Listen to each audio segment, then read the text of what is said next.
This is the Marcia Week Show, and we're coming to you live from Barbados.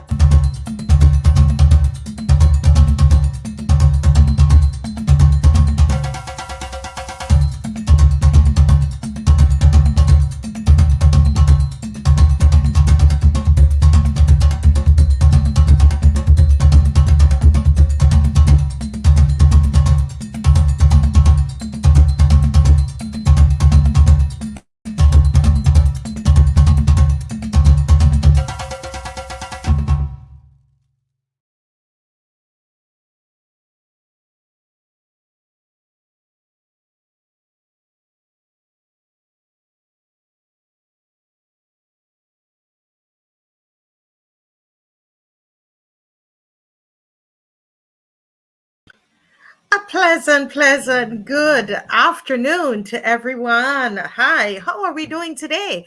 See, I'm all colorful. I'm just, feeling all bright inside. How are you today? There are just so many things happening all around us. I don't know where you're watching me from, but there's just so much. You watch the news and you go on YouTube and you social media and everything. We're just being bombarded.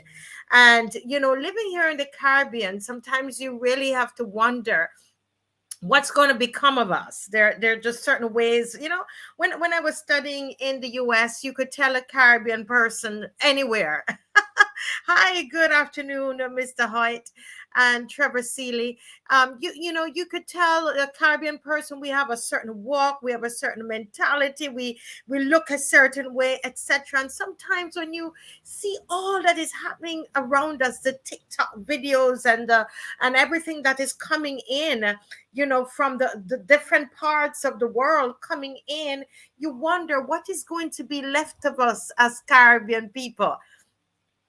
Do you wonder that with all that's going on? We went through the 3 years with the pandemic. A lot of us were affected in so many different ways. We've lost loved ones, we've lost businesses, or some of us, like myself, your business, like it's still limping. Anybody there? Since COVID, there's so much has happened to us as a people. And I believe that there are lots of people that are going through a lot of mental health issues as a result of what's happening.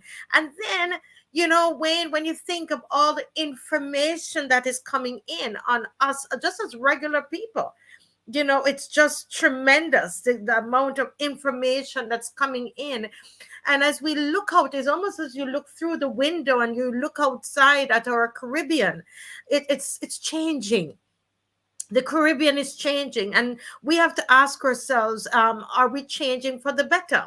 Right. And so we want to look at some of what's happening, what is happening in the world at large, and then how it's really impacting us here in the Caribbean. We're seeing a lot of changes happening. And one of the things that we're noticing, guys, we're noticing, our governments, we're noticing how they make decisions. We're noticing what they hold dear. We're noticing what matters to them.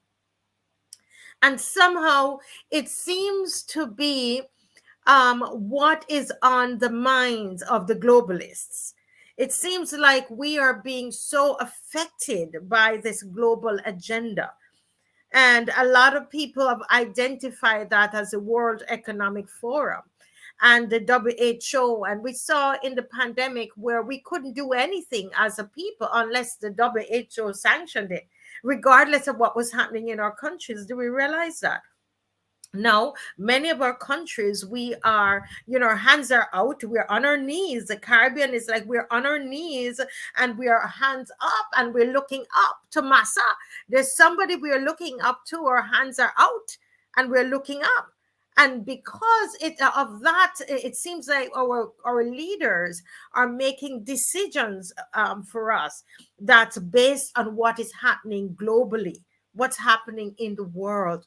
And the big question is that the best for Barbados? Is that the best for Trinidad? Is that the best for Jamaica? Is that the best for St. Vincent and the Grenadines? Because the rest of the world is doing it. Is that what we are supposed to do here in the Caribbean? And oftentimes, we're at the place where we want to remind our leaders that, hey, you are working for us. We put you there. And I've heard it. I was in Trinidad and I heard someone said, if our leaders would just be able to talk to the people and tell the people the kind of pressure that they might be under from some of these world entities, these international organizations and entities, etc., who can forget what happened here in Barbados with the IDB? Who could forget that? We can't forget what happened with the IDB. So, where our children were exposed to this questionnaire that was just so, was in, for most of us, we felt it was violating the children's privacy and their rights. And the ministry seemed to have never not known what was in the questionnaire. The prime minister came on later and said, oh, they won't make a guinea pig of us. But how did that even come into our space? And so we're looking in our Caribbean and we're seeing these changes. Does it bother you guys? Is this a concern for us? And one of the things that we want to, I see Mr. Umar Abdullah here with me, and I'm so glad that he joined me because he might be able to help me to make some sense of what's happening in the Caribbean. Mr. Umar, good afternoon. Good to have you again with me today. Yes, a pleasure to be here, Marcia, and a pleasant good afternoon to all your viewers and listeners out there in the Caribbean region and internationally as well. Yes, yes. We see what is happening. I'm just in my opening, I was speaking about what I'm seeing happening in the Caribbean. And I know that you're from Trinidad. You live in Trinidad, and you must be reading the news and seeing what's going on around the world and wondering what is it that our leaders are afraid of? What is it, because everybody seemed to be reading from the same book and singing, as they say, singing from the same Sankey. As a Caribbean national, how does that? What are your thoughts about that? I mean, it's a sad state of affairs, um, as you said, internationally, but looking deeply regionally, we see where this is becoming a habit amongst our leaders in the society, those who are aspiring to attain office. As I would have mentioned in a live feed yesterday, one Nicosi Philip, who is a leader of a party here in Tobago, aspiring to become the Prime Minister of Trinidad and Tobago, once was born a man, and now he's presenting himself as a woman. So Ended up he's a in, transgender member of parliament. well, he's not a member of parliament as yet, but those are his aspirations. Mm-hmm. Um, so yesterday we received a video.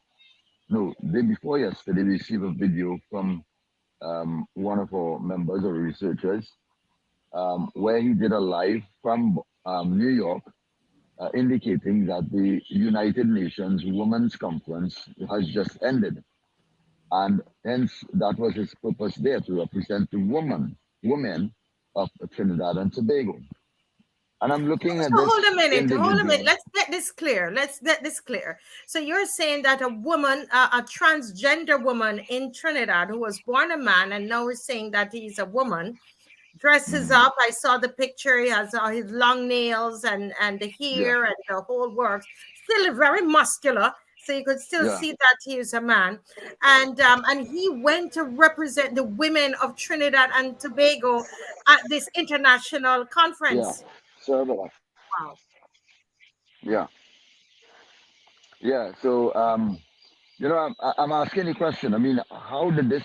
How did we get here? He obviously would have had some support from the THA, the tourism secretariat there in Tobago, because in the video he thanked the secretariat there in Tobago. He also thanked tourism in Trinidad, and you know, from his Facebook page, Facebook actually indicates you know where you have been and where you have visited and so on. And we saw where he visited the CCUN, which is I think is the church center of the United Nations there in New York. And he also visited, a Trinidad and Tobago commission there, um, foreign commission there in New York as well. So obviously he would have gone there to receive some stipend or something of the sort to help him in his bid to represent the women of Trinidad and Tobago. And this man has never experienced a woman's pain, when her monthlies come along. This man has never experienced the pain of childbirth and the experience of childbirth. This man has never experienced women's emotions. This man has never experienced these things that is so, aligned with women and womanhood. And how could you represent women in absence of all of this? It's beyond me to understand this. And we have our leaders, within government, are supporting these ideals, are Mm. supporting this in this individual to actually able to leave Trinidad and Tobago and go there dressed as a woman and fool the entire international community. I it's beyond me to understand what is really happening in this world and in the Caribbean region. I sent you some pictures of some a textbook that we found amongst some text material that was required for a primary school here in Trinidad and Tobago. And if you go through these pictures, you would actually see, how very subtle they are infiltrating our education system. Very recently, we had a report made by a woman. She was on Facebook, indicating to the entire nation the experience that she would have had with a young teenage daughter being funneled in school, sexually assaulted in school, Mm. making numerous complaints to the principal, and also reporting it to the police. And even after the Mm. matter was reported to the police, we had the same three individuals whom the principal said that they would suspend, grabbing this girl, taking her to a classroom, holding her down against her will, and touching her about the body and fondling her and all of that. And the mother is very, very distraught about this whole incident. And Mm. where is children authority in all of this? We're not seeing Mm. children authority making any statement on the issue. Are we all laxed because with these instances happening with our children? Are we attempting to develop a sort of a norm? Is there a sinister agenda involved somewhere here? I mean, we have to ask these questions because um, you know it's happening and it's real in our schools. We had this situation that happened in Barbados with the questionnaire. All right, Mhm.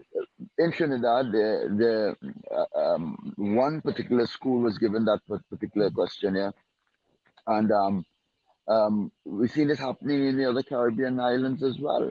The Mm. question is, how far are we prepared to allow these people to go? That's Yes. the question. How far? How far are mothers and fathers willing to allow their children to be exposed to this, you know, this high, charged sexual environment in our schools? How far? Mhm. When our children come home from school, like I said yesterday in the live, you know, long ago we grew up hearing our parents talk about and be careful of what your child takes to school in their book bags. Mhm. Today we have to be very careful and pay attention to what they're bringing home in their book bags. Right. So it's a complete 360 turnaround, and we beg to ask the question: where the parents, where the mothers, where the fathers, the muscle men in the home, where these men who Mm, ought to be protecting their families, protecting their children and their loved ones from this type of attack that they're being faced with on a daily basis. We have our own prime minister have pointed in the direction of the dark side of the internet, where men, young men, are being used on the internet, sexually grooming these young men and these young people on the internet and social media. mm-hmm, And we see that yesterday was the International Day of the Down syndrome, you know, persons, and mm-hmm, I had to make the point yesterday. The LGBTQIA community are using Down syndrome children and teenagers to perform in drag shows, that they mm-hmm, are pushing the agenda in the schools. And why are mm-hmm, we allowing this to happen? I guess it was only a matter of time, because we celebrate the Down syndrome day by wearing different pairs of socks and making ourselves look silly going to work and going to school. And this mm-hmm, is the way that we have been taught to celebrate Down syndrome day, mm-hmm. right? In this silly fashion. So obviously, when the LGBTQIA society comes on board, comes on board and is now, taking these, unsuspecting children who obviously does not or cannot make decisions on their own and cannot think for themselves and all these things, and using them to perform in drag shows to push their agenda, their wicked, Correct. evil agenda. You And know, this is very, very this sad is what is what we're happening in saying. our society. Yeah, I'm listening to you and I could feel the pain of your heart. I don't know if anybody has listened to me. Those are watching me on Caribbean, where we're going into 16 different Caribbean countries. Good morning. I know I went right in, and I didn't greet you as I normally, but we have so many things to talk about today. This is our Caribbean, and we're literally watching it changing in front of us. And so I wanted those of you who are watching, can you give a comment, please? And please share the live. Please share the live, because as Caribbean people, I think we need to take stock of what's going on around us and what our governments are doing. Look at this. Let's switch over to Jamaica for a little bit. In Jamaica, I don't know if you're aware, Umar, but there is this real push about this digital ID there, and Jamaicans are saying we're having none of it. They're not picking up the IDs. They're generally not interested as they were with the injections, right?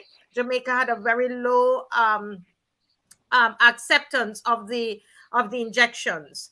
But now they want to push this ID thing, digital ID there.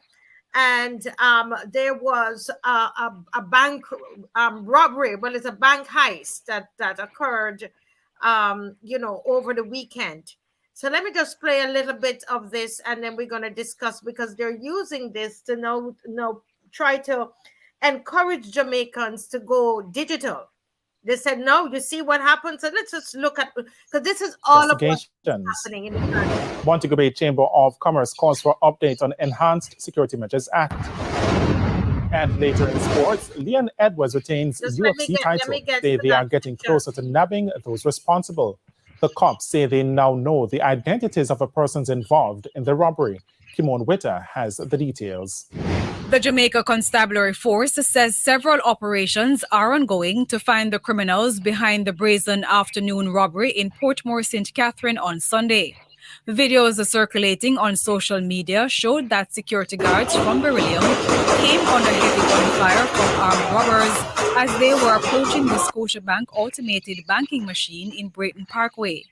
5 people were wounded, including 4 security guards and a licensed firearm holder. 3 guards were shot, but their injuries are not life-threatening. Head of the JCF's Corporate Communications Unit, Senior Superintendent Stephanie Lindsay, says the men in the attack have been identified. They now have an idea as to who they are looking for and who are the perpetrators behind the attack. All right, and in terms of the vehicles that were found, Okay, so I'm showing you this because there is just this it's almost like I heard from a friend of mine who lives in Jamaica, and she says she's planning not to take the digital ID, but she's saying she's been bombarded by banks where she's banking and said, look at what is happening. This is why, they're trying to push the digitization of Jamaica because of all of this fear that is being built up there, because they robbed this Brinks truck, took $23 million. It's a multi-million-dollar robbery. So then people are afraid of, they're going to lose their money. But, I was sharing with someone before the show about this, and they said, but it's not, it's not, it's not abnormal. This has happened throughout time, right? But no, they're Yeah. using this as a reason to come on, sign up for the ID. But let's put some perspective here on the table, Marcia. We had a much larger robbery taking place in America just a couple of days ago. The Silicon Bank, all right, which is a huge investment bank where a lot of Americans. As a matter of fact, it's more than one bank in America that actually, um, you know, went into difficulty, and a lot of people have lost their money, and that is white collar robbery, all right, and it was a planned, well orchestrated, um, closure of that bank in that area. And there are a lot of international banks throughout the world that has investment in that bank. And I'm not too surprised if that same bank that was robbed in Jamaica had investment in that bank as well, and so on and so forth.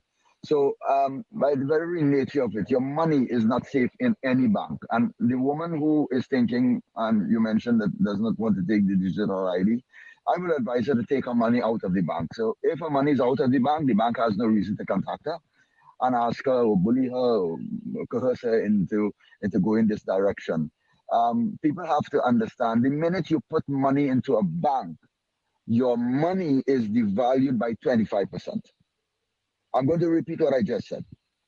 The minute you put your money in a bank, your money is the value of your money is devalued by 25%. Because if anything happens, like this bank robbery took place, you, the customer, can only recover 75% the worth of your money that you had deposited. You would not be able to get the whole 100%. So Mhm. immediately your money is devalued at 25%. It further But is but the, but the devalued. argument though is digitize, and you won't have that problem. Or do you believe that they will be safer if they digitize? And Digitized, that is right. what the Jamaicans are being pressured in doing So because of the I'm high ask rates of crime. right. So I'm asking the question: Are we comfortable with our banks? Are we comfortable with having our money in hand, being able to spend it when we want, having full control of that money, or are we comfortable with a central bank telling you when to spend your money, how to spend your money, how much of that money you can spend, Hmm. and all of this. They're taking away our our livelihood here, our cultural livelihood. They're taking away from us the minute they go digital with this. The banks that we see all around our streets and villages and so on, they will no longer be in control of our money. The central banking system is going to be in control of our money. They will have full authority over the control of our money.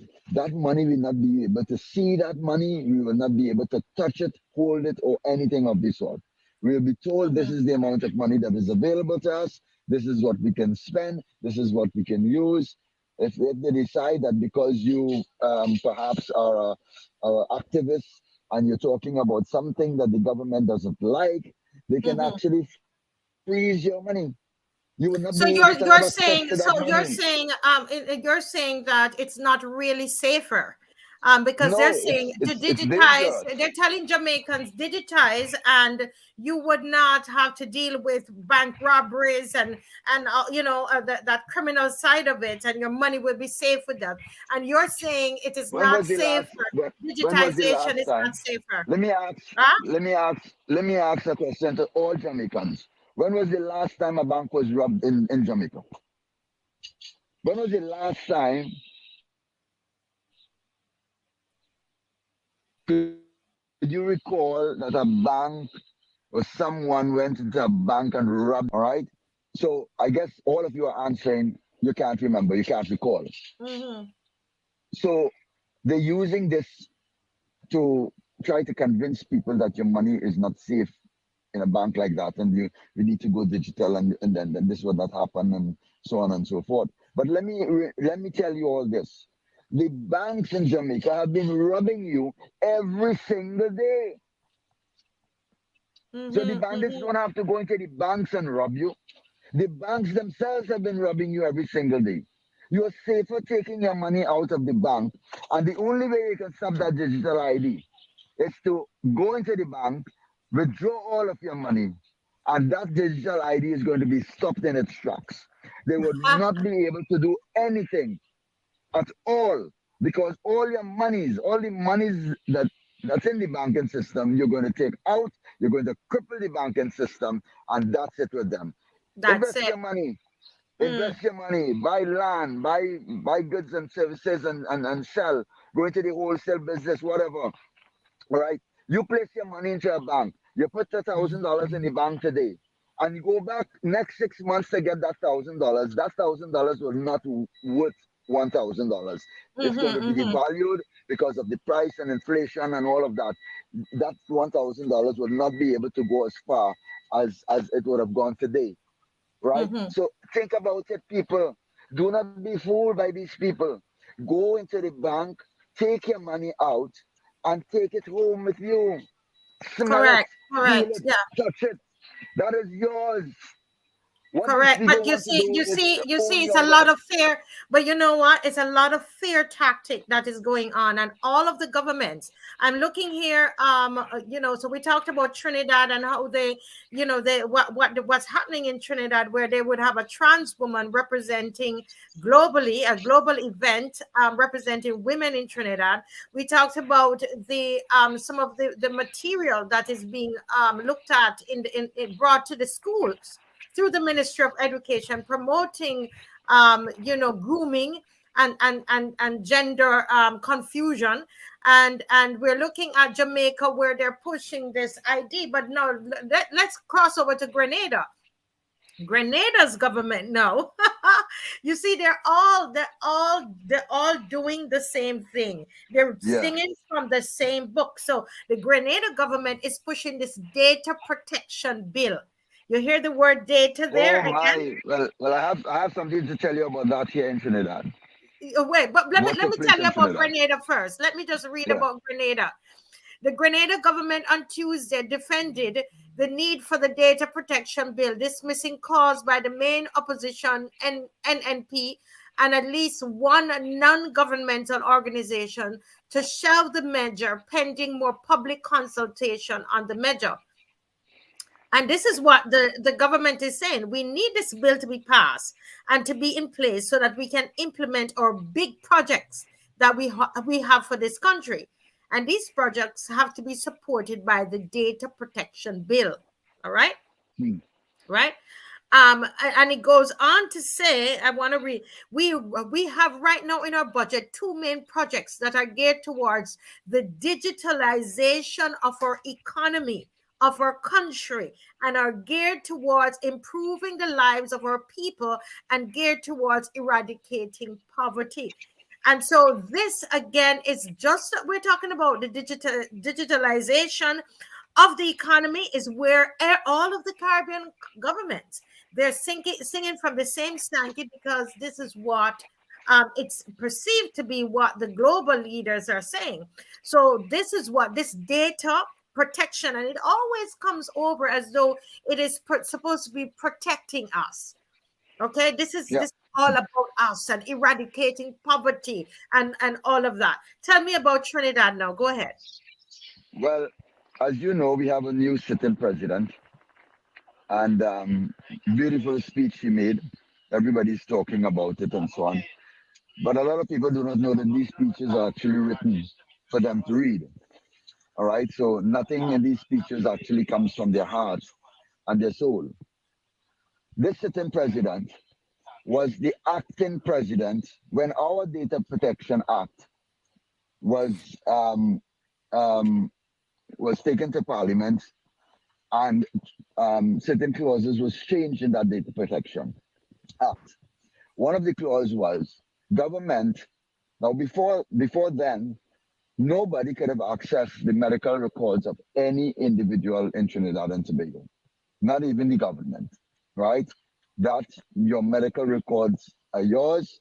It's your personal um, belongings and belongs to you, and nobody can access it unless they have your permission. This new Data Protection Act, the bill, government wanted to have access to the medical records, so they placed in there, um, they placed in there, uh, so give me one sec. Right, they Yeah. placed in there um, a clause where they can go into any institution in Trinidad and Tobago and access the medical records of anybody in Trinidad and Tobago. So, Paula Mayweeks, who was the sitting president at the time, did not want to ascend that bill, all right, that legislation. But she had to leave the country on some business abroad. So when that happens, Christine Kangaloo went in as the acting president, and in the teeth of the night, Christine Kangaloo ascended the bill, right? Hmm. So this is what happened in Trinidad, and this is what continues to happen throughout the Caribbean region. And if the people in Grenada is not careful, they're going to see that bill passed, and they will be asking themselves the question, when did that happen? When did that happen? Right? So Mm-hmm. everything is already set. The stage is set already.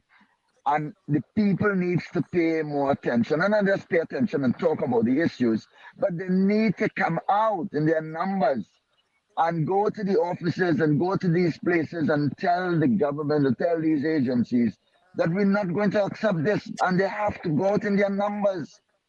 We Mm-hmm. have to show this Hold this on, this hold a minute. relevant Somebody's force. saying that they're not hearing you. Let me know, guys. Hi, good afternoon, everybody who's on. Can you hear Umar? Can you hear him? Just let me know if I you're able to hear Yes. him. Yeah, just let me know. Send a Right. So message, guys. Can you hear? you hear me? Okay. So yeah, Yeah. just yeah, so I hear what you're saying, and so Grenada need to be careful because they're doing a lot of sinister things. I mean, look at what's happening here in Barbados with this same digitization here.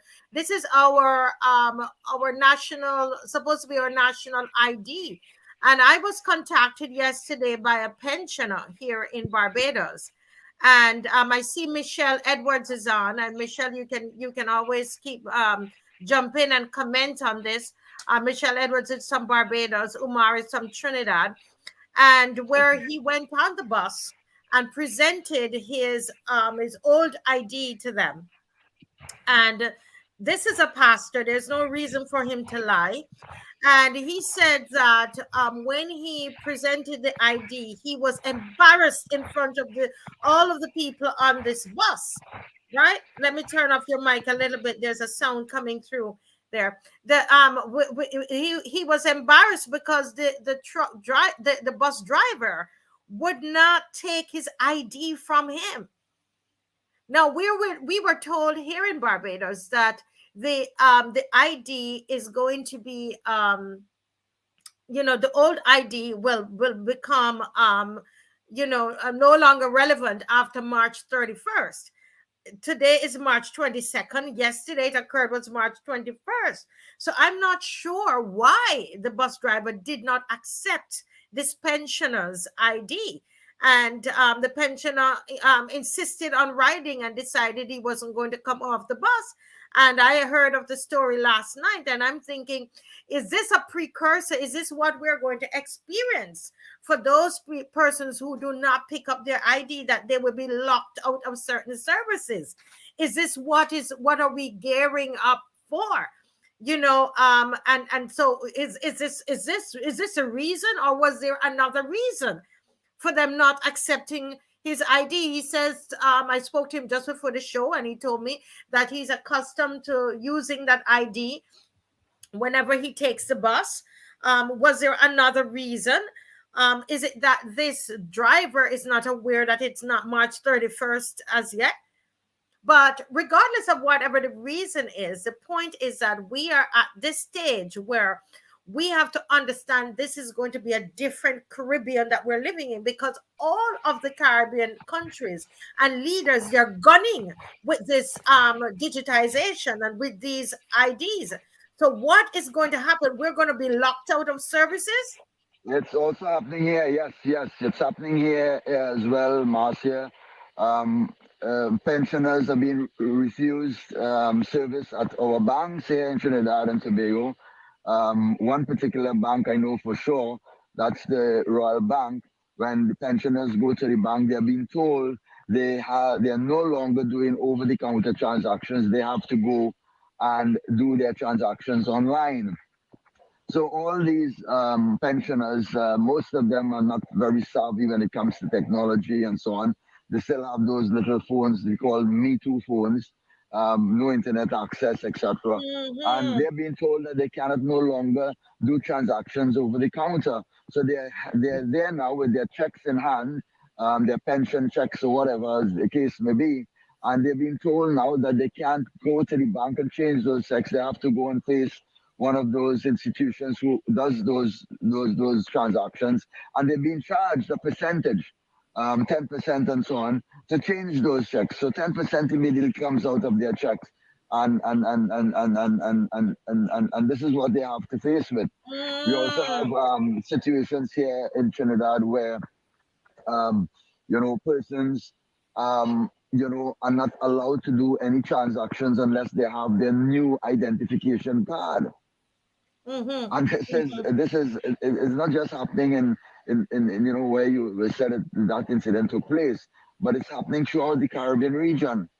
Yeah, it happened in Barbados. It happened in Barbados, and as I said, I'm not sure. I'm not entirely sure of why the ID was rejected. But I know my friend, the pensioner, was explaining to the driver that he had up until March 31st to get the the TRIDENT ID. He was explaining that, and even then, they did not accept his ID. Yep. And it's so sad. I mean, as you said, rightly said, this is not the Caribbean that we know. This is not the Caribbean that we grew up with. It's a different place. And, we have allowed intruders to come into our Caribbean countries with their ideologies, and they have messed up the place really, really bad. And sad to say, the persons who have been given the task to protect our countries, to protect our shores, to protect its people, they're the ones who are violating those what should I say, those securities that we've once had and once enjoyed. Someone is saying here that they're operating in fear. And it is sad to see. I mean, that this whole thing of digitization, they're not thinking about our pensioners. They're not thinking about those that are aged among us, because I remember there was even something going around, that you had to sign online. It was a petition. And this older man, he wants to sign the petition, but just did not know how to do it. And so my husband and I had to go and help him. We actually, I can't remember what happened, but the point is that they're not, a lot of them are not computer literate, and they don't even have the correct kinds of smartphones. So they're building a society and forgetting about our pensioners, forgetting about those people who are old among us. Yeah. It's almost like they don't want them around. I don't understand. How are they going to Well, function? Somebody here from Barbados is saying, one second, at public in health care addition, facilities. He's saying, Wayne Hoyt is saying at public health care facilities, they're insisting that you have your ID, even though you are an existing patient and may be in a position to quote your ID number. So how will emergencies be handled if you can't present the actual card? So these are the things that we well, don't know when they're saying we can't choose anything else. Go ahead. Go right here ahead. in Trinidad, Michelle is one of joining our us. Go ahead. Hi, Marcy. Are you hearing me? I'm not Oh, sure. of course, yes, we can hear you, Michelle. Oh, Yes, hi, thank good you. Welcome, and give us a afternoon, moment. Give listeners. us 1 minute. Yeah, I know. Let me give a few seconds to Umar to complete what he was saying. sure, sure. we have a sitting parliamentarian right now. He's the Minister of Finance here in Trinidad and Tobago, Colm Imber, and he is refusing to see his constituents if they have not taken the injection. So in Hello. order to see him, you hear me? Repeat what you just said. I said that we have a sitting parliamentarian, a minister, The the audio Minister of is very Finance. bad. The audio is bad. The audio is very bad. Oh, just hold one sec. Hold one sec. Give me one sec. In the meantime, guys, please share. Michelle is on, and we're going to be talking about the population control measures that are being put in place at the moment here in Barbados, right? There's some population. No, it's bad. It's bad. The audio is really bad.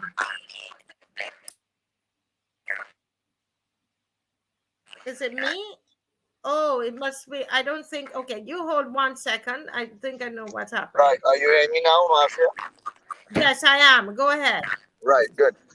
Right. So what I'm saying is that we have a sitting parliamentarian here in Trinidad and Tobago. He's the Minister of Finance, Colm Milner, and he's refusing to see his constituents if they have not taken the injection. So in order to see him, he's the representative for Diego Martin Northeast, Diego Martin Northeast, and he's refusing to see persons living in that area, in his constituents, if they have not taken the injection. And I don't know if that's happening in other places in other Caribbean islands, but it's happening here in Trinidad and Tobago. Imagine. So one person would have gone there, would have remarked, well, I only hope it's the same thing when it comes to voting, that you'll only want those injected to vote. And when it comes to taxes, only those who have taken the injection would be allowed to pay taxes. This is how ridiculous it is in this country. Mm-hmm, mm-hmm. So you're saying that the MP will not see people unless they're injected, and I think that this is what we're going to start to see happening. Let me try to bring in Michelle in here. Michelle, good afternoon. I know you've been hearing the discussion about this pensioner who he's not sure why, but they would not take his old ID on the bus yesterday. Have you been hearing that conversation? Michelle, are you hearing me? Hi, Michelle. Okay, so Yes, she's I'm not. listening to you. Yes, I can hear you. Yes. Okay. Wonderful. Welcome, Michelle. Michelle is from Barbados, and Michelle is a pensioner, and a bit Thank you. concerned. Yes, and so we are happy to have you. You would have worked all these Yeah. years in Barbados, and you're ready now to you're retired, semi-retired, because they still call you back out. But you are supposed to be able to get stuff Yes. from the government, and like you're be able to ride free on the bus. But this pensioner, they would not take his ID yesterday, and we're not sure if it's because it's he did not have the Trident ID, or what. The driver would not acknowledge what he was saying, that it's March 31st is the date for the ID to be expired. What are your thoughts about that?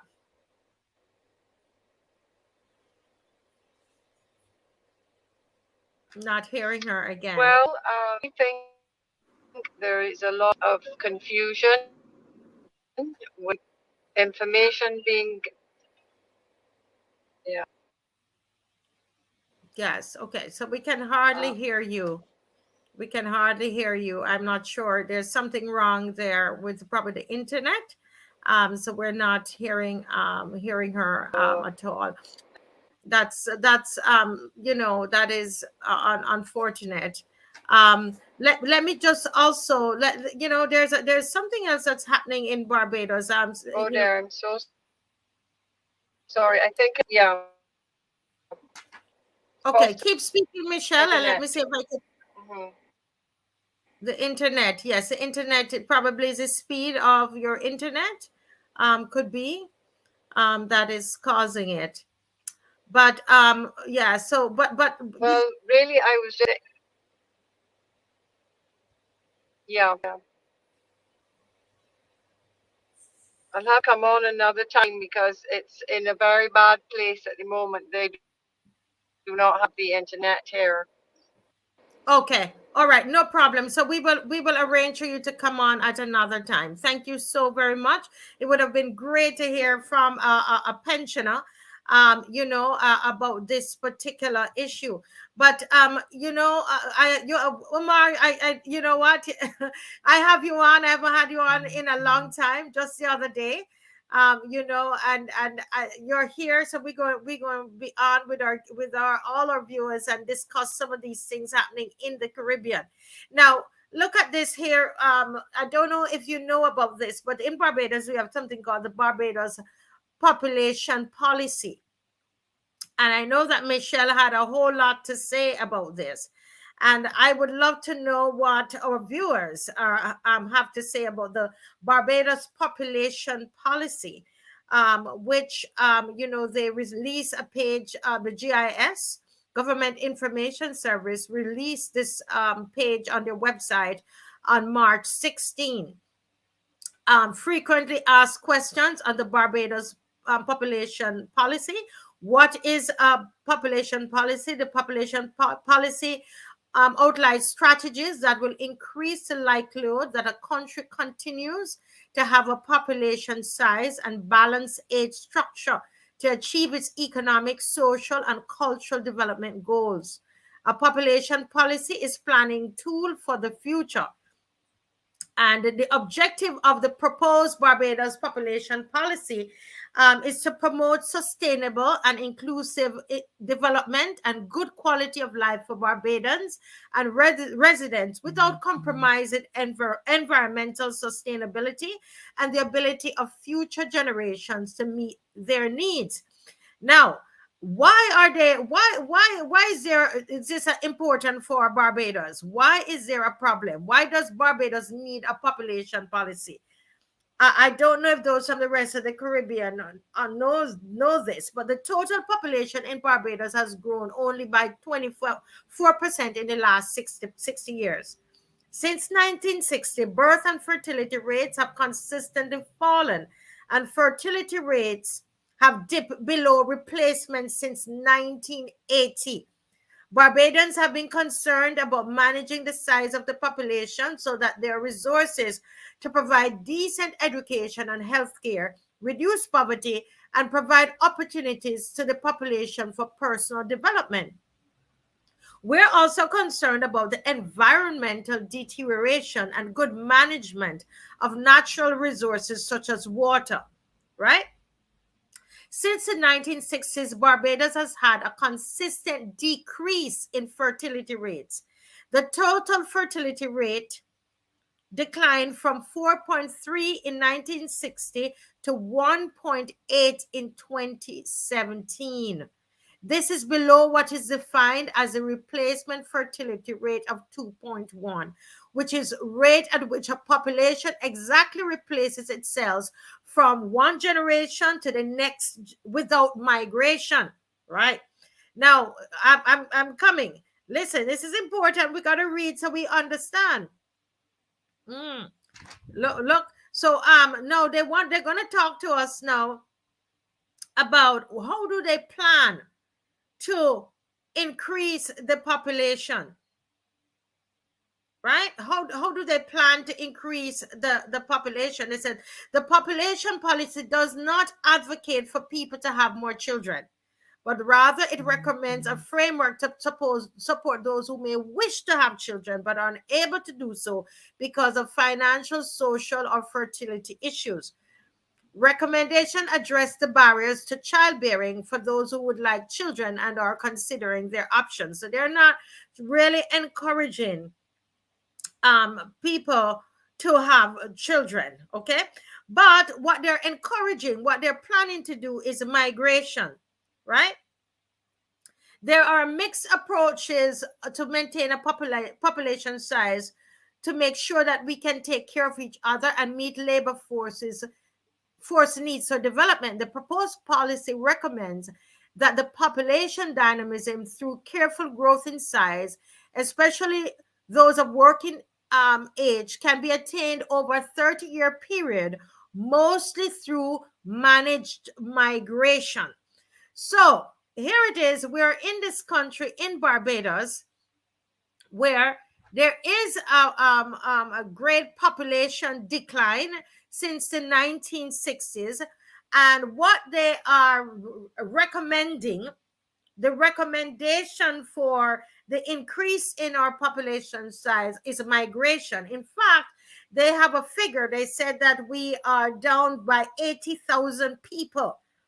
And the plan is to bring in people into Barbados. Now, most of you would have learned about the work stamp, that they had during the COVID period in Barbados, where they were encouraging people to come into work. But the interesting thing, Omar, is that they, in order for them to be effective at, they claimed at getting enough people to come in, they went and they wanted to change, how they define family. They wanted family to no longer be, defined the traditional way. So right away, we can imagine the type of people that they're trying to attract into Barbados. But the plan is not through childbearing. So they're not encouraging childbearing. They are going to do it through migration. And I want to hear what people's views are about this. Omar, any comments on this since I have you hold your hostage? Yeah, so it's a lot of beautiful language being used there to entice people to believe that what they're in fact doing is beneficial for the population. And then, as you rightly said, they're not encouraging fertility or making it easy for persons to expand their families and so on.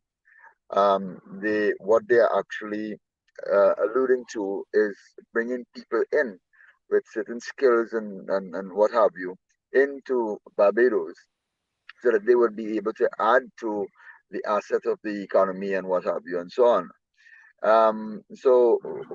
It's actually, they're not, the state of affairs. Oh God. The state of affairs in Barbados as regards to this population policy will not allow persons to,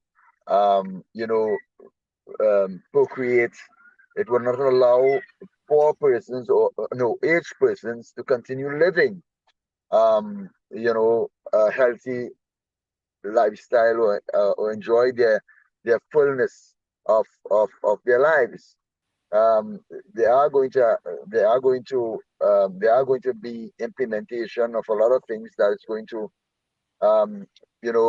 putting it bluntly, will cause people to die, and get rid of those persons who are not an asset for Barbados and so on. So within all the language that is being spoken there or has been written, I can feel what is going to happen to the Bajans, and how difficult a life is going to be for the Bajans going forward. They're making it sound very, very nice, using the type of language that a person with intellect would be able to read through the foolishness that they've been trying to sell the population there in Barbados. And I don't think that the Barbadian people should, accept this policy, and they should reject it all right. I'm not saying that, we should not open our doors and open our borders for people to come into our country and,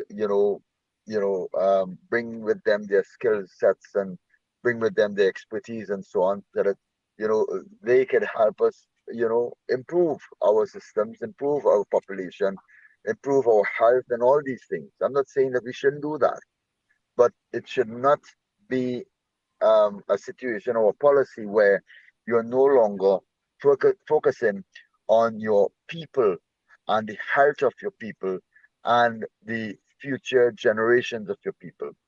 I think this is a very sinister policy that is being formulated here, and the Bajans need to stand up against this and say no. Yeah, because it doesn't make much sense. It doesn't make a lot of sense. What they're proposing. I'm Jamaican living in Barbados. I'm married to a Bajan, and I'm here. You will always have migration, but to think that you're going to try to bring in all these people, 80,000 people, to come in, that's going to impact on your culture. Things like that. I saw a comment here. Someone says all this is doing by bringing in people is destroying the culture. And so while I'm all for integration. I'm one Caribbean person. I love that. I love when we all can come together. But I'm wondering if Barbados will be able, what constitutes Barbados at the moment, how Barbados is made up. The essence of Barbados would be able to stand, with all of that being dumped on them. I mean, all these cultures will be coming in here. It's almost is going to be like what, New York, and then is it? One has to ask the question: are they pushing a certain agenda? Will the people that they seek to attract to come in, are they the ones that's going to be pushing this agenda of the globalists? Are they the ones that are going to come in? Can you imagine if they begin to attract those kinds of people to come in to further promote this globalist agenda inside of Barbados? What would happen to this country? Yes, and you're quite right when you speak about the culture. Um, when you want to destroy a people, the first thing you do is to destroy their culture, and you are up to a very good start by bringing bringing in all these different persons from other places. They're coming in with their culture, they're coming in with uh, different um their different ideologies as well, their influences and all of these things. We see it happening here in Trinidad and Tobago, where that massive, influx of persons coming in from Venezuela. They've also managed to bring in their culture of crime in Trinidad and Tobago, and that is, affecting us a whole lot here. Just 2 days ago, a young boy was sentenced. Well, actually, was facing the courts. A 15-year-old Venezuelan boy faced the courts there for murdering another young man in Trinidad by stabbing him with a knife.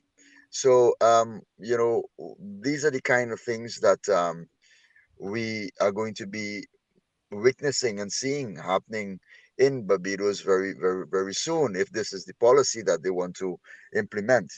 And I guess they're probably going, if they're reading, all of them reading from the same playbook, they're singing in the same choir, holding the same hymn book.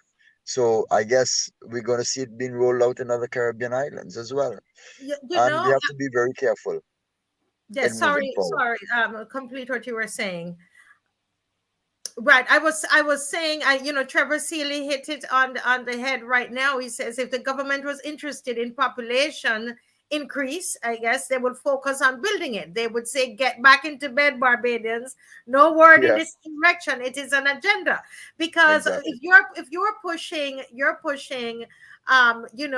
same-sex relations is what you're pushing. I, for one, I'm not, knocking anybody who choose that.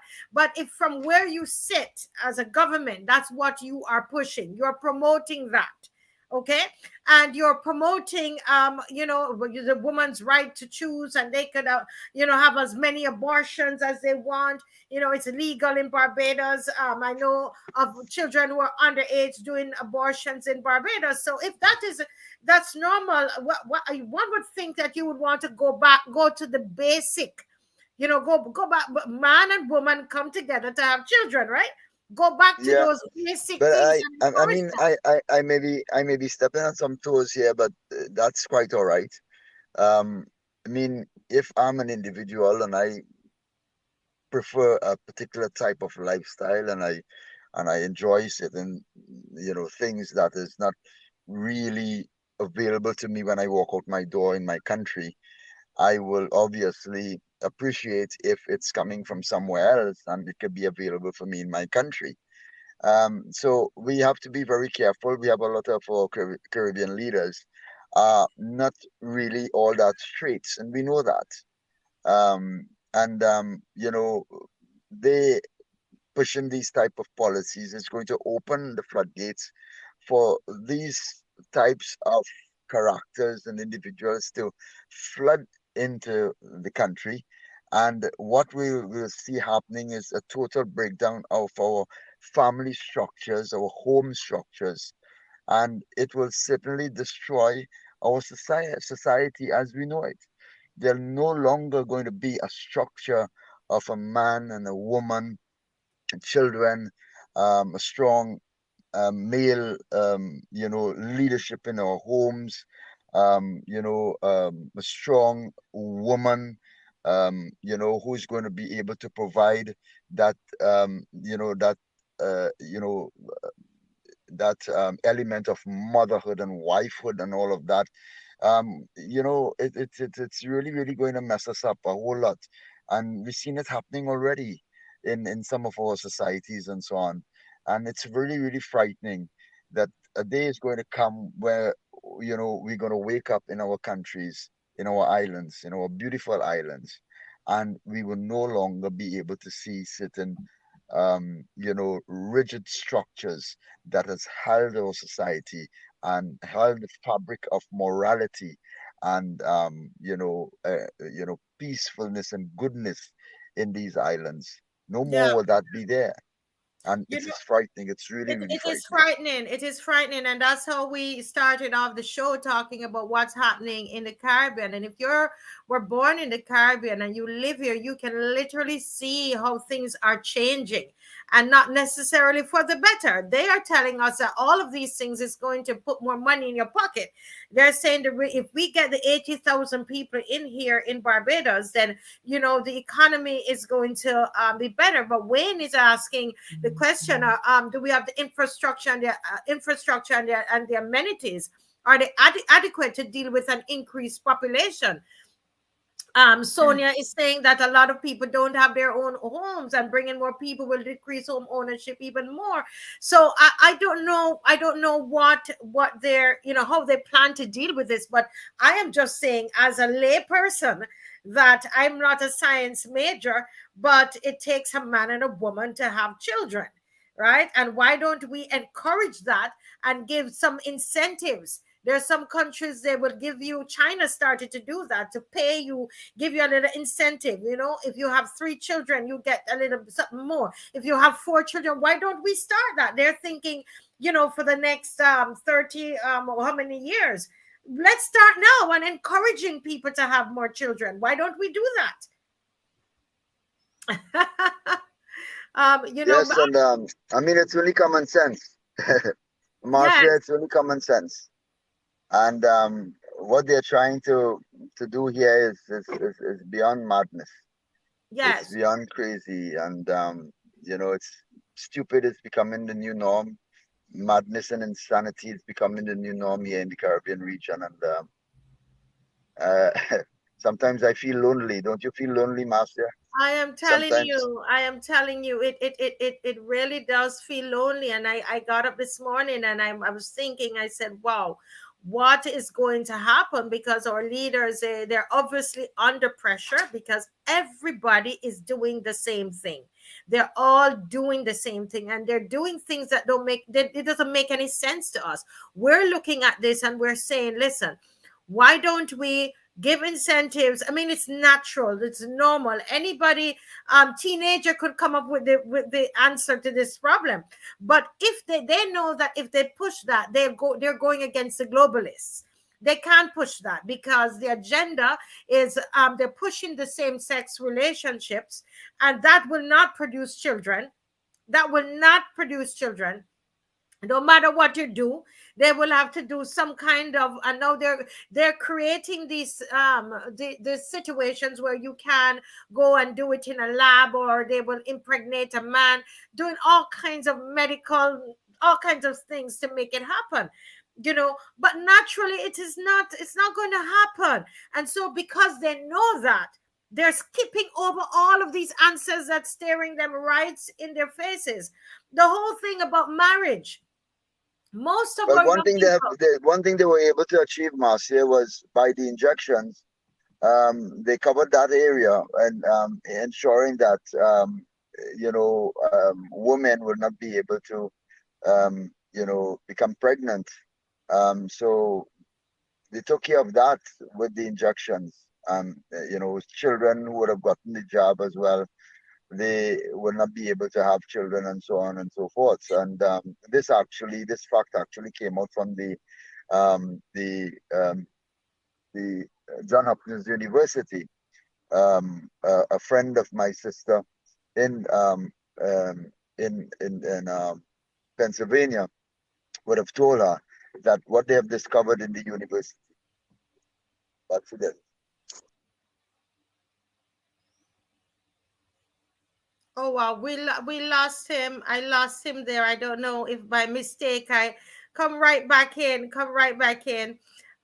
Please, I don't know what happened there a while ago. But guys, this is very serious. And those of you who know how to pray, I guess we need to pray. Whatever you believe in, we need to be praying because these leaders are clearly under pressure.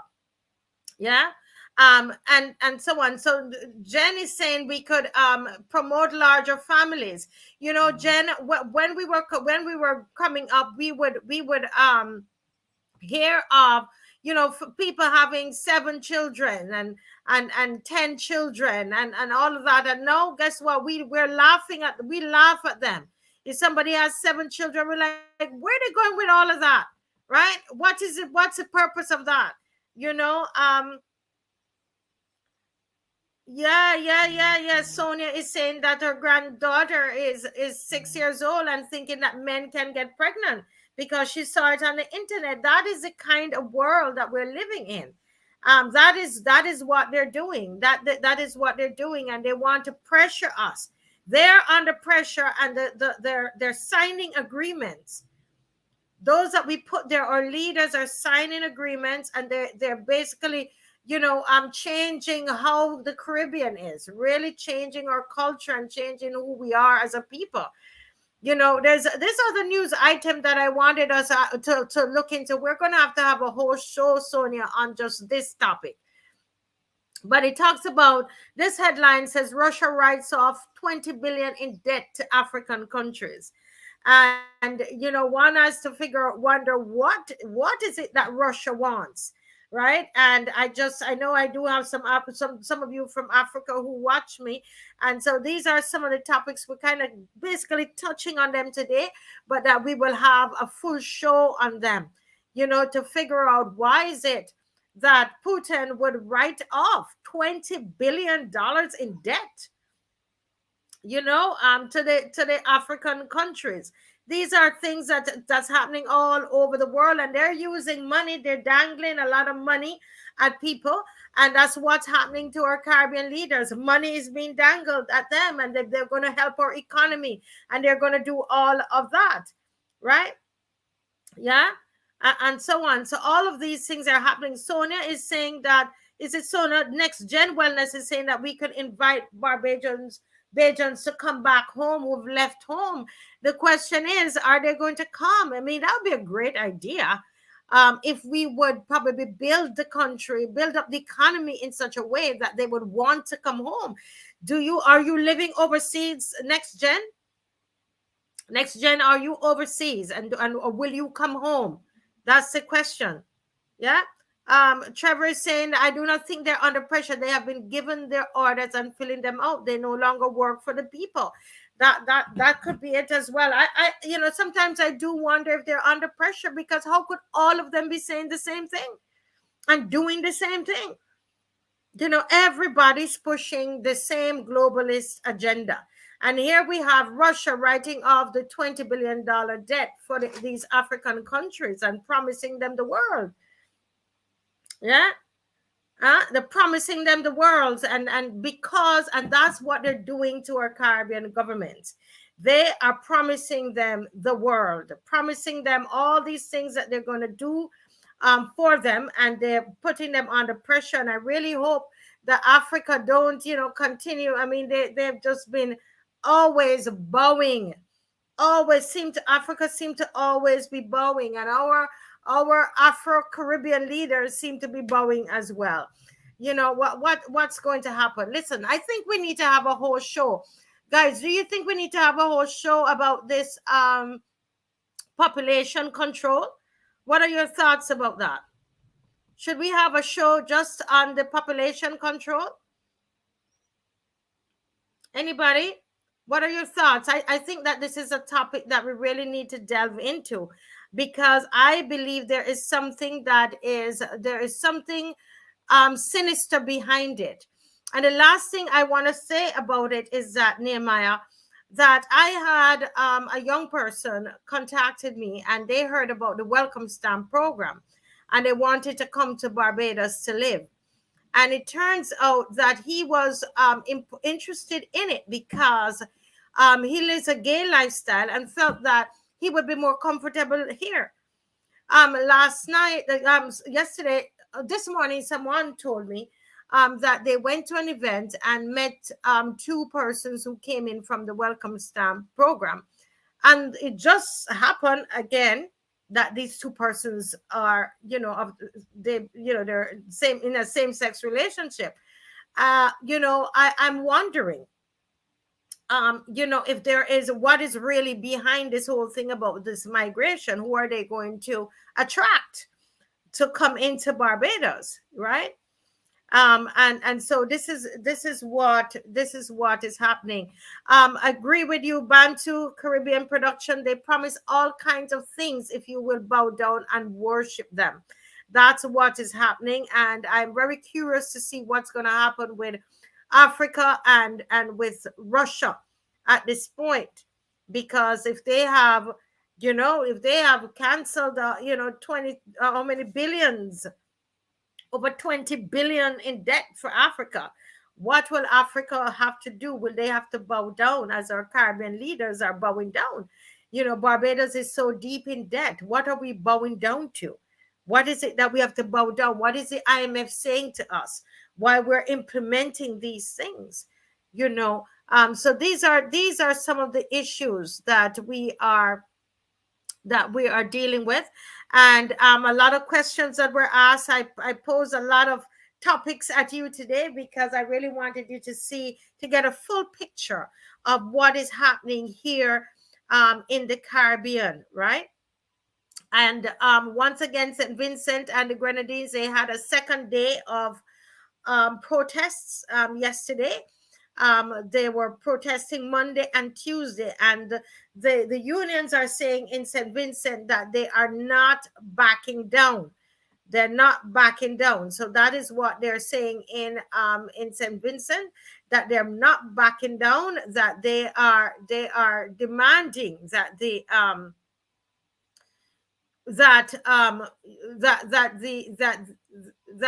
persons there, the workers there, I'm sorry, I'm looking for something for you and I'm not able to multitask, sorry, that they be reinstated, right? They're asking for reinstatement on their second day of protest in St. Vincent and the Grenadines, another place that, you know, and to see none of the other, I don't hear the other Caribbean leaders even speaking to this issue. Where is CARICOM?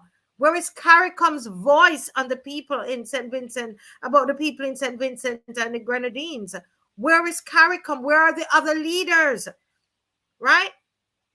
Public employees in St. Vincent and the Grenadines who had been fired from their jobs protested for a second day in Kingstown. The government's requirement was consented by the public employees who prevailed in the High Court. It was contested. The government mandate was contested, and they prevailed. Give them the victory, Ralph Gonzalez. And where are the other Caribbean leaders? Why can't they say something on this? Where are they? No voice for the people. No voice. They only speak up for themselves. No voice for the people. Huh? Yeah.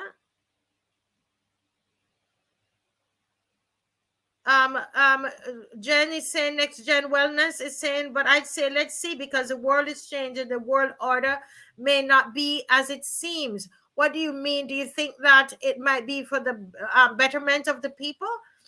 Jen, can you explain what you're saying?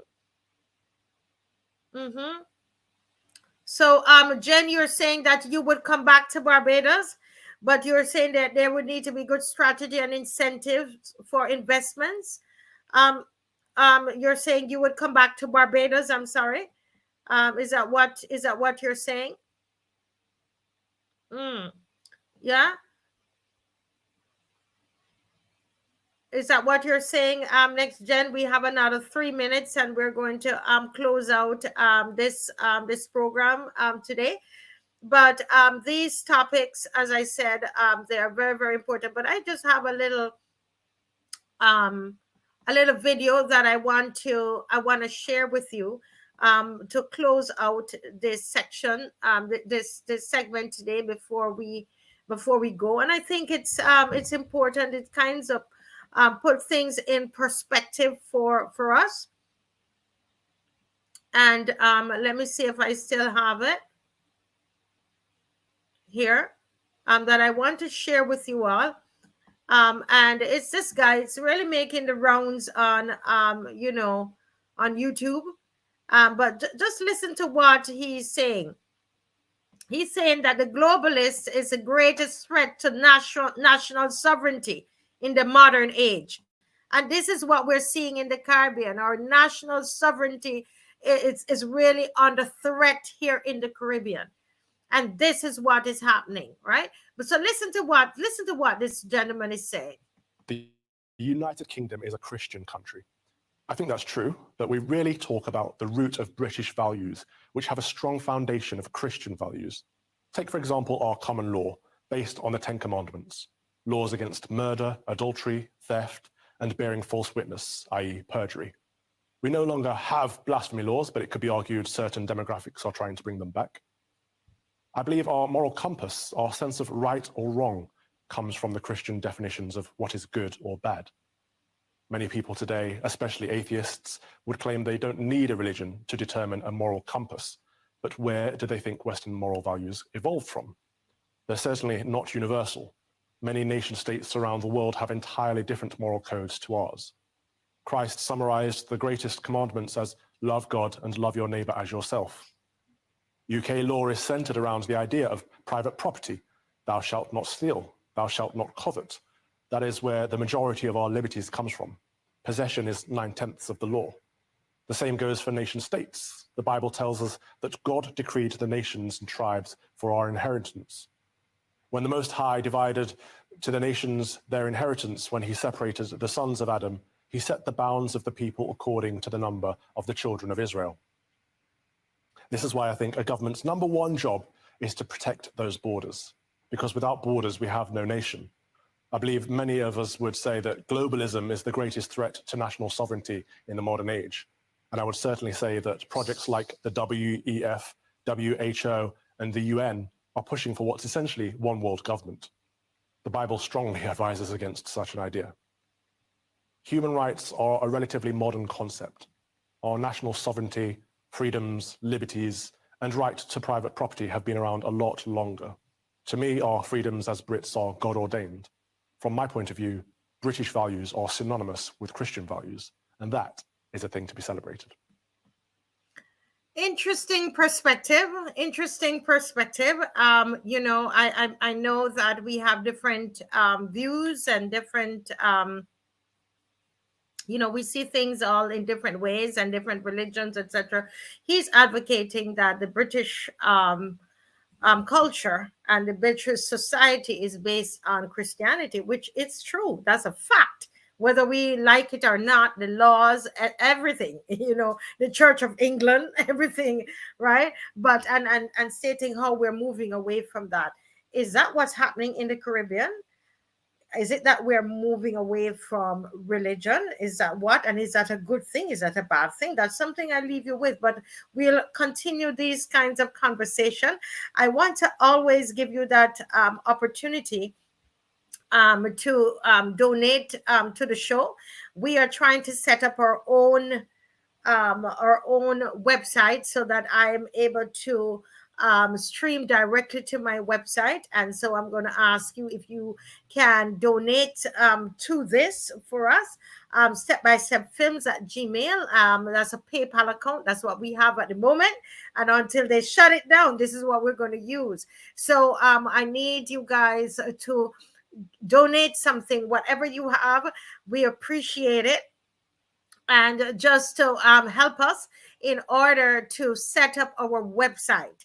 Very important that we have a place that we can stream our data or digital or our shows, and that nobody will be able to you know, take us down.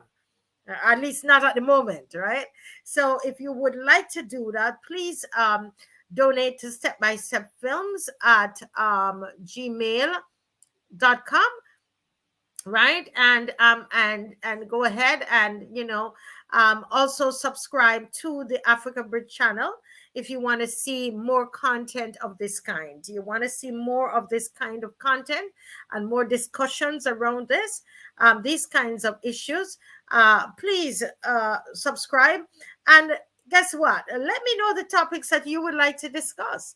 What are the topics you'd like for us to research, and who are the kinds of people that you want to see on the show? Let me know that as well, okay? All right, God bless you guys. It's always a pleasure. Thanks for, you know, staying with me in your lunchtime. I see it like that. Some of you, I know you're having lunch and listening to me and joining in the conversation. Thank you so much. And I see you again on next Wednesday, right? In your lunch hour. Come on and have lunch with me, all right? God bless you. Bye-bye.